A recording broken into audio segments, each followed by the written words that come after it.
Hello there, everybody, and welcome back to Buckeye Politics. It's me, your favorite Ohio. So today we're going to be doing the updated 2022 Senate prediction. I know it's a couple days into May. We used to always do these at the end of the month, but because of some schedule stuff last month, we did the beginning of the month, and we'll keep doing it the beginning of every month from now on.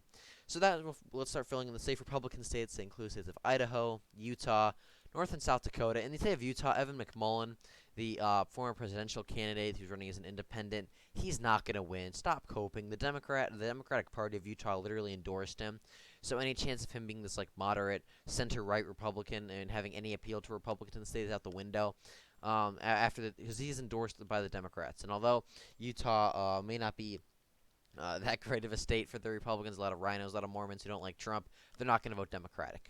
Kansas will be safe. Missouri will be safe. Iowa will also be safe because of Chuck Grassley, the absolute Chad, going to win by like 20 points, 20, 25 points.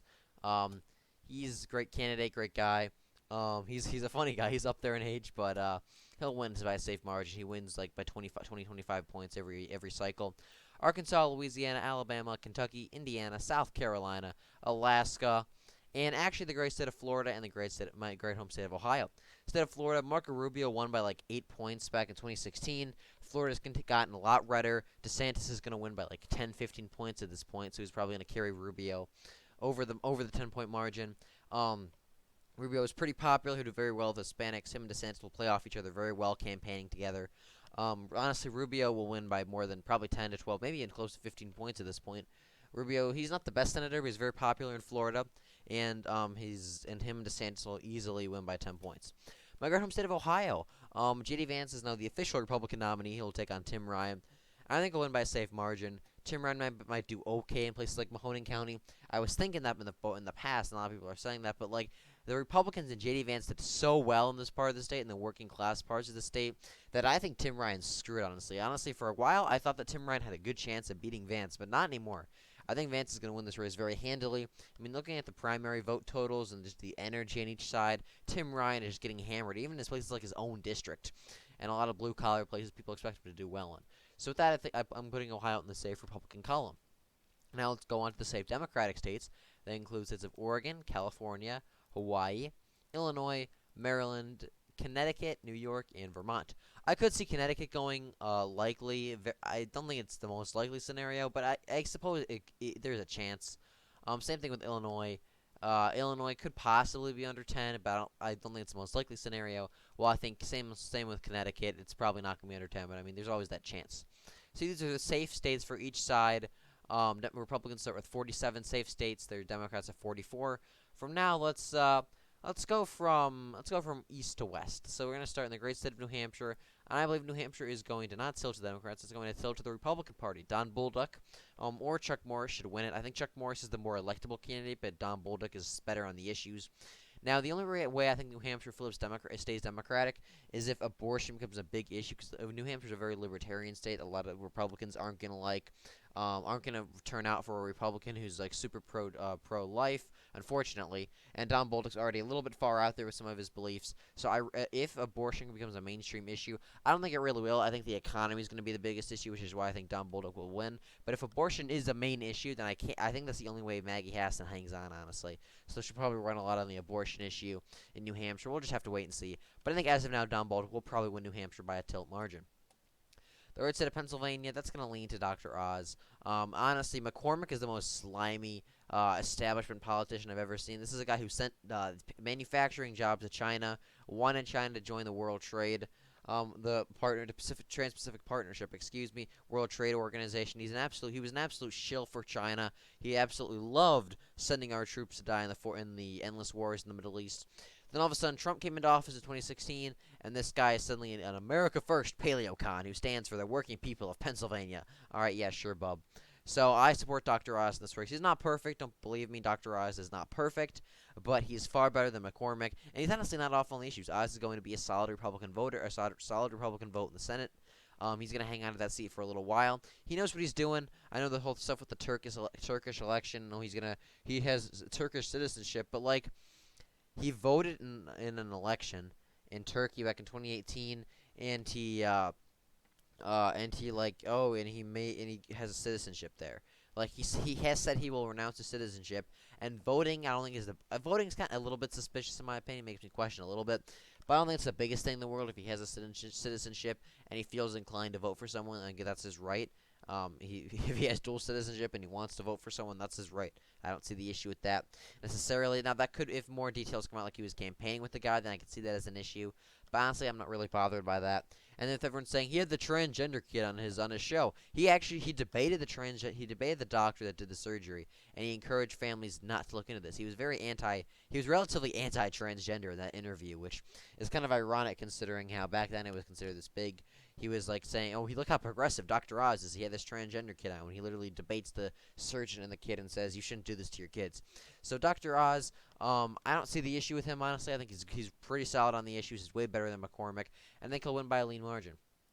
State of North Carolina, that's going to be likely Republican at this point. Ted Budd, who was endorsed by Trump, the representative, he's an absolute Chad. He's running a great campaign. He's doing so well in every single poll. He went from being up in the general election against the Democrat by like 1.2 points. They were saying, "Oh, North Carolina going to be a very competitive race between Ted Budd and the Democrat, because Ted Budd is this insurrectionist endorsed by Donald Trump." And then as the time goes on, it's like Ted Budd leads by 1 point. Ted Budd's up by 3 points. Ted Budd's up by 5 points. Oh, look at that. Ted Budd's winning by 7 points in the polls. So Ted Budd is going to win the North Carolina by a likely margin as of now. He's a good candidate. He's a good fit for the state. And in this red wave environment, he's going to win by probably more than 5 points, I believe. The state of Georgia, that's going to lean to Herschel Walker. I've seen some people start to put Georgia as likely Republican. I don't really see it. I mean, Herschel Walker is a good candidate, and he's beating Raphael Warnock, but he's not winning. He's not beating Raphael Warnock by huge margins. It's like Walker is up by like 2, 3, 4 points. There's a couple polls that might have him up by 5 points, but most polls have Herschel Walker only leading by like 2 or 3, maybe 4 points. And I don't think he's going to drastically outperform the polls.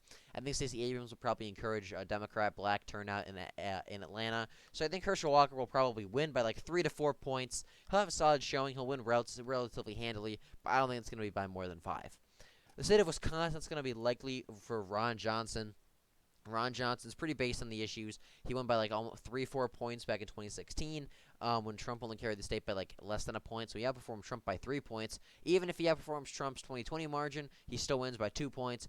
And with this national environment, especially for a very working class state with inflation, I mean, Wisconsin's a very blue-collar, working-class state. For the longest time, it was a Democrat stronghold because of that. Now it's trending very fast, the Republican Party, because of the Republicans becoming more pro-worker.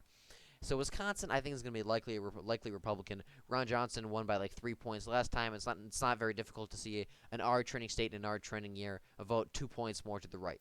And especially against the Mandela Barnes, this guy is called Wisconsin, which is probably like 80% white or so. It's a very white state. He's called the state White Wisconsin instead of white racism. Yeah, that's going to do so well in the drift list with those white working class voters in the drift list. Really solid play there. So Wisconsin's going to be likely Republican. The state of Colorado is going to lean to the Democrats. Colorado is a state that I would not be surprised if we somehow managed to flip the seat. I don't think it's the most likely scenario, but I mean, it's always possible. Colorado is trending away from the Republicans pretty fast, but I think we do have at least some. We're making some gains with Hispanic parts in the rural areas, like near New Mexico, but really not. We're not making huge gains. There's only a few thousand voters who live there, anyways. But I think that some suburbanites and some working class voters in places like Colorado Springs might start to switch back to the GOP, maybe a bit for a cycle, just because of inflation and national environment. Not the most likely. I don't think we're gonna flip it, but I think we have a solid shot in Colorado. It's trending away from the Democrats, but we do have a decent Republican. He's not perfect, but he is decent. I would prefer Eli Bremer, but unfortunately he didn't get picked. Eli Bremer was the better candidate, but fortunately he didn't get the nomination. It's probably, or not officially, so it's probably going to be a lean Democratic. The state of Arizona is going to lean to the Republican Party. It looks like Blake Masters, J.D. Vance's good friend from working at Peter Thiel in California. Their firm. Blake Masters, he's very solid on the issues. He's very America First, very populist. He's starting to do very well in the polls, and Trump is teasing his endorsement of him, which will basically guarantee Masters' nomination.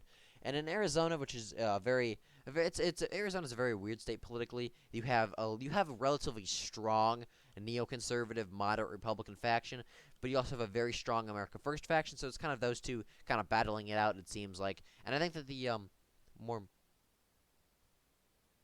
more moderate faction will turn out for Blake Masters still. I just think it makes sense.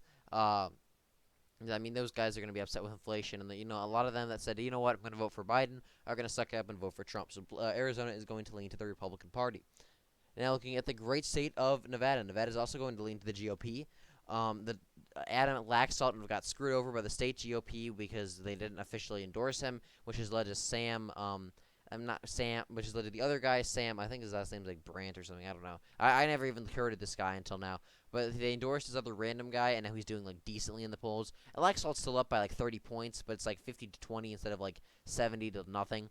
So the race is getting a little bit interesting. I don't think Adam Laxalt will win the primary and go on to win the general. I mean, in a Democrat internal, he's up by like he's up by like 7 points against Catherine Cortez Masto.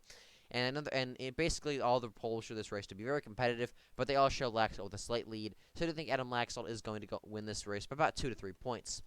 The state of Washington is going to be likely Democratic. For the longest time, I thought, Washington. I voted for Biden by like 17 points. Portland's full of all those Antifa idiots. They're going to vote Democratic. Not necessarily.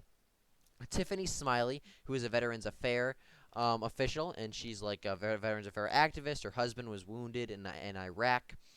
Back in the early 2000s, and she made headlines basically taking care of him and pushing for reorganizing the VA. She is running for Senate, and she's really the only Republican running. She is the only Republican running. She's basically guaranteed to be the Republican nominee, and she has done very well in the polls against Patty Murray, the incumbent Democratic senator, which is interesting to see because Tiffany Smiley has run a relatively socially moderate but fiscally populist campaign.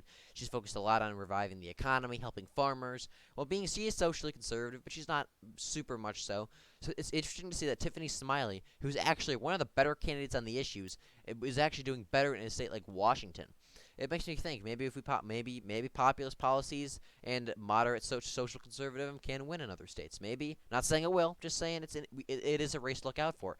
Patty Murray was only leading by like 3 points against the generic Republican, and against Tiffany Smiley, her lead is slowly increasing. At first they showed Patty Murray beating Tiffany Smiley by like 15, 20 points, an absolute landslide.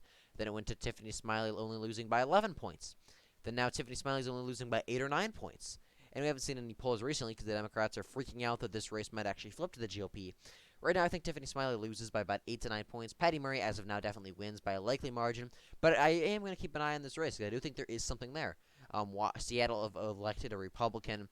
Seattle actually elected a Republican Attorney General. The city of Seattle, that's right. The Antifa city of Seattle has a Republican Attorney General. And she is very similar to Tiffany Smiley on the issues. Now, she's a lot more socially liberal, but she's still very fiscally populist, and she is still relatively socially conservative. When I say relatively socially conservative, I really mean relatively socially conservative. But she's like a Phil Scott, Larry Hogan type, not not awful. You get what I'm saying, though. Washington is it's just interesting to see because we've never really ran a candidate like this. All the Republicans in Washington have tried to play the same cards we've played in Colorado and Oregon, being like this moderate Republican on every issue. But we've never really tried to run someone who's really a populist and America First in economics, but socially center to center right. We've never really tried that before. And because the Republican Party has never really had anyone to run like that before.